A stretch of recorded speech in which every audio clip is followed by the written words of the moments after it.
Hello, I'm Bob Ross, and I'd like to welcome you to the 20th Joy of Painting series. Son of a gun, it's hard for me to believe this is the 20th series, but it is, and I'd like to thank you very much for inviting me back for another series of painting shows. If this is your first time with us, let me extend a personal invitation for you to drag out your brushes and your paints and paint along with us each show. I think you'll enjoy it. Tell you what, let's start out today and have run all the colors across the screen that you need to paint along with me, and I think we'll just do a happy little picture today. So let me tell you what I've got done up here. We have our standard old 18 by 24 inch canvas, but you use whatever size you want. And we have it covered with a little bit of liquid white, just a thin, even coat, just enough to make the canvas wet. And with that, we'll just take off and we'll have a super time. I'll start today, I think I'll use a little 1-inch brush, and we'll go into a very, very small amount of the phthalo blue. Just a little bit, don't want much. And let's make some happy little clouds in our world. Let's come right up here. And we'll just take this brush and we'll just bounce in some nice shapes. Now when we're doing this, we're interested in the white area, not the dark. So don't worry about the dark area. We're going to blend that all out. All we're doing is putting in some color for the shadows of our clouds. And this is one of the nicest, easiest ways of making very effective, great big old clouds. There. See, but we're interested in this white area once again. Maybe there's another little cloud that lives in our world right along there. Wherever you think they should be, then that's exactly where they should be. Just wherever. And just use the old little 1-inch brush and just making tiny little circles. Just tiny little circles. There we are. Okay, maybe I'll add a little color right in here too.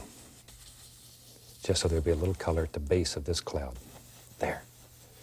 Now then, let's take our little brush. This is a 2-inch brush. And go right up in here and very gently, I'm using just the corner of the brush.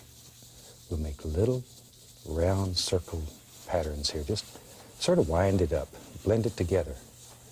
Allow it to blend with the white that's already on the canvas. And that's the joy of this wet-on-wet painting technique.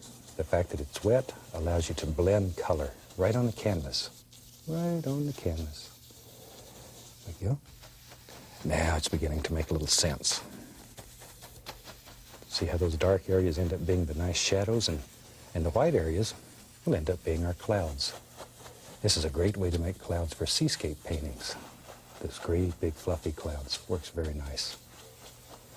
There we are. Now then, while we have this old brush dirty, tell you what let's do. Let's go back into a little bit more of that phthalo blue. Phthalo blue is a very nice color. It's a very warm blue. I like that. Just a little color on the brush. Okay, let's go back up here. Let's have some water in this painting. If you've painted with me before, you know I'm a fanatic for water. I love water. And it's one of the nicest, easiest things to paint in this technique. And today maybe this one will be still water, so we want these lines to be basically straight across here. Because as you know, still water is always flat, always level. There. Now just very lightly go all the way across and sort of bring it together. And that light area here, it'll remain in there. There. Okay. Now, the most fun part of this whole technique is washing the brush. So let's do that. We wash our brushes with odorless thinner. Shake off the excess and just beat the devil out of it. This is where you take out all your frustrations and hostilities and just have a good time.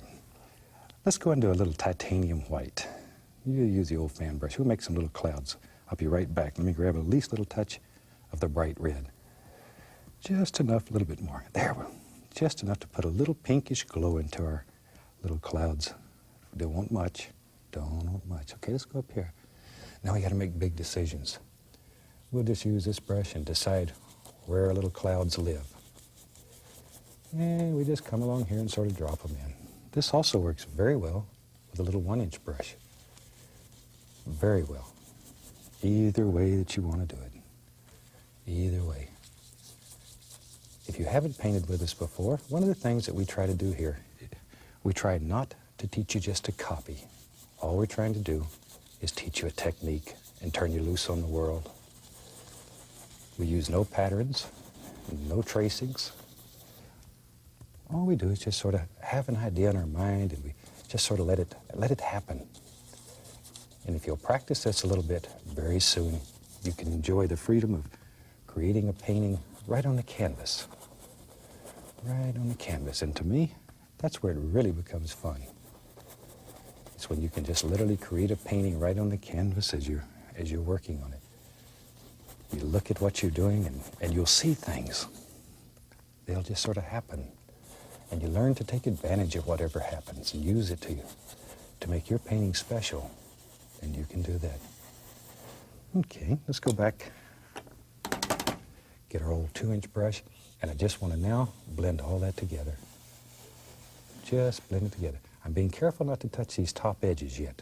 I'm just blending the blue and the white down here together, very gently, still using little circular strokes. There we go. Just sort of let that mix together. I'm getting very close to the top, but I'm trying not to touch it at this point. Very close, but not touching. There. A little bit up in here. See?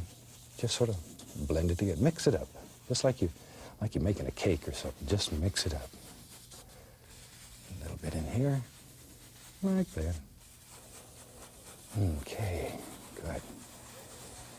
But this is a beautiful way. I just beat the brush like that to knock off excess paint. It's a beautiful way to create very effective, big, fluffy clouds. Now we're just sort of lifting it up. This will blend it all together, smooth it out. There. See there? And then very lightly, 2 hairs and some air. Just gently, gently, gently blend the entire sky. And with that, shoot, we have a pretty nice looking little sky. And there wasn't anything to it. Now then, let's get crazy. We'll use some midnight black, a little Prussian blue. Now, Prussian blue is much darker than phthalo blue. It's strong. Ooh, very strong color. We'll put some Van Dyke brown, a little alizarin crimson in there too. But we're looking for a very dark color. It should look black. Pull it out as flat as you can get it. Go straight down with a knife. And we'll just cut off a little roll of paint. There it is. It's right out on the edge of the knife. Let's go up here. Now I want to make some tiny little mountains up in here that are far away. I don't want these to be very big because we want to create the illusion of distance here. Using a very firm pressure, just literally push this right into the fabric. And I don't want a lot of mountains today. That's about all we need. With a 2-inch brush, I want to grab this and pull it. Just pull it. It does 2 things. It removes excess paint, and it blends all this together. There we go. And when we're painting mountains, as you know, you always want the top of the mountain to be more distinct than the bottom of the mountain, because at the bottom we have mist, and now we have wonderful pollution, and we have all these things that break up and diffuse the light, and it creates this softness at the base of the mountain. Let's go into a little titanium white. What the heck? Very small amount. Get a very, very small amount of paint on the knife. Now then, barely touching. No pressure. No pressure. And I don't want this to be very distinct. I want this to be very quiet, subdued, far away, gentle, soft. Think about those types of words and stuff when you're painting, and it'll help your hand go much more gentle, but very soft. Don't want a lot of detail in this. And we'll take a little bit of blue and white, and just the indication of some shadow. Don't even want a lot of shadow back here.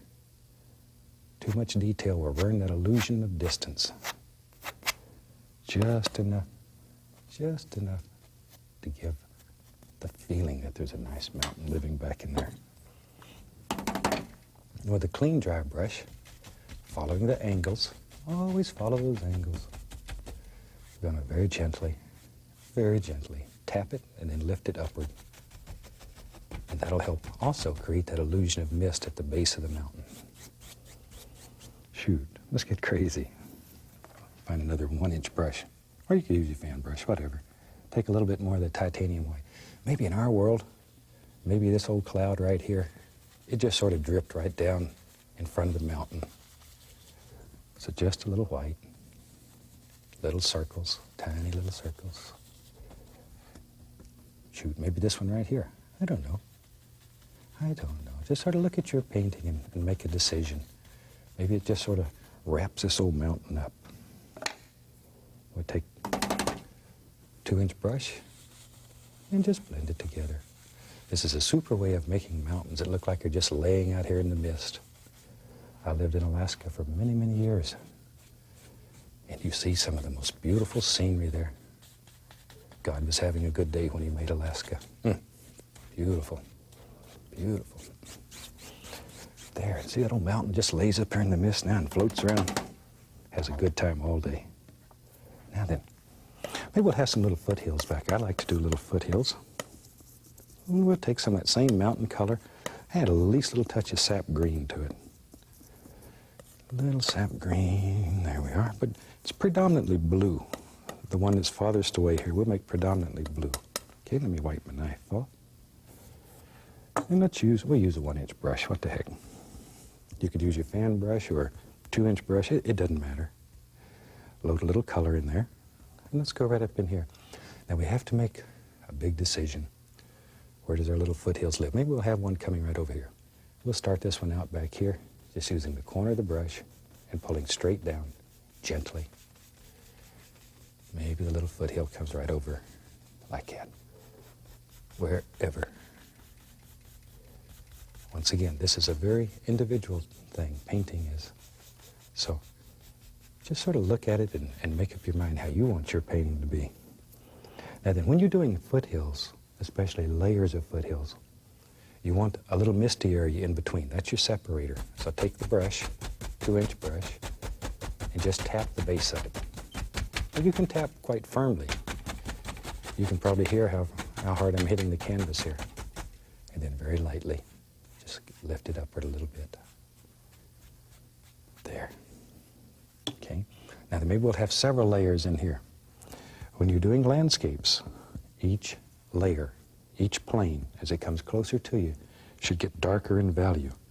So we'll use that same color, and I'll just add a little bit of that mountain color. See, it's right here. I'll just add a little lead into it. That'll make it a little darker. Maybe a touch more of the green. There we go. Okay.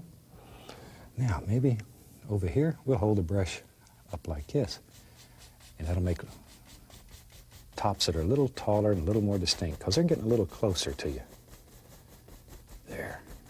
But you can create just layer after layer after layer like this, and it enhances your painting tremendously because it creates that illusion of depth. Back to our 2-inch brush, and once again, we want to create that mist. See how that mist in between separates? It's your best friend. Take care of it. Take care of it. There we go. Now lift upward. And maybe, I'll tell you what, let's have one more. Let's have one more. I'm adding a little bit more of that dark color right into that same original pile. One more. And then maybe it lives right here, but it's darker in value. It's a little darker. There we go. And we'll let him come maybe right down in here. I don't know. There. But each layer needs to get darker in value to keep that feeling of distance in the painting. And I know I repeat that over and over, but it's so important. So important. You don't want just a flat old painting. Shoot. We want a masterpiece here. And you can do that. Once again, we're going to tap that base just like so. Very lightly, lift it upward. There. And maybe we're beginning to get down here to where there are a few reflections. So we'll take a little paint on a 2-inch brush, grab it, and pull it straight down. It's most important that these reflections come straight down. Most important. If you go at an angle like this, it won't look right. See, even there, it doesn't look right.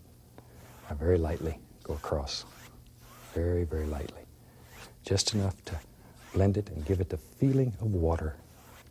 It's one of the nicest things about this technique. It's instant reflections.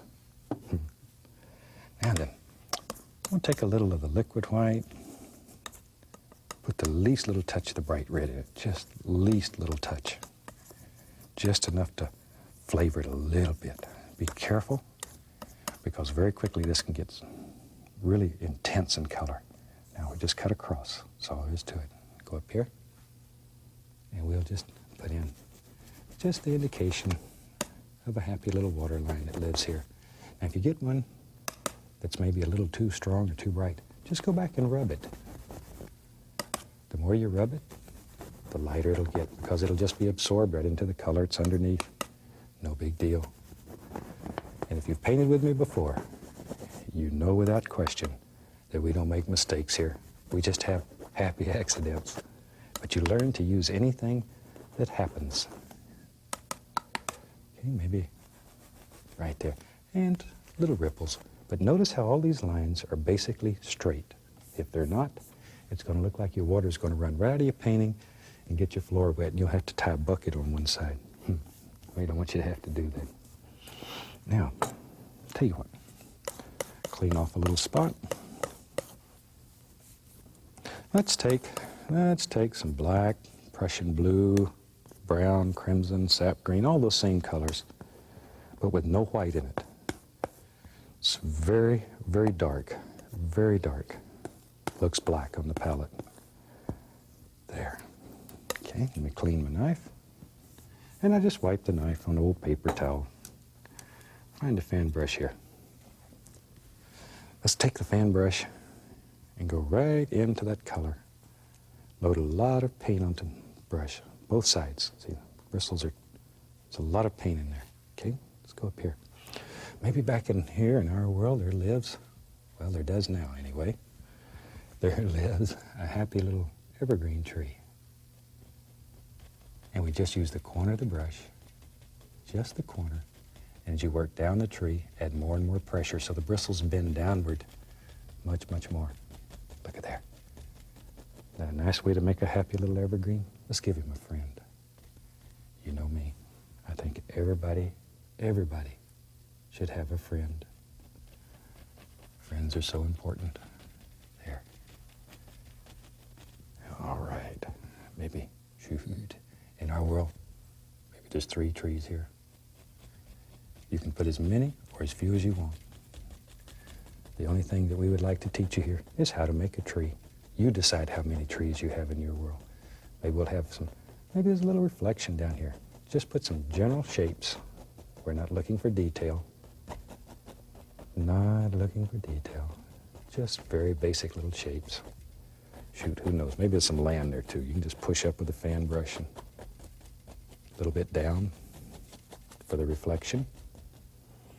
And we'll use old 2-inch brush and grab this, decide where water and land meet, and pull straight down once again. Straight down. Son of a gun. Instant reflections. Go across. And that easy. That easy. And see these reflections, you can push them. See how you can push them? Because the canvas is wet, you can do that. You can do anything here.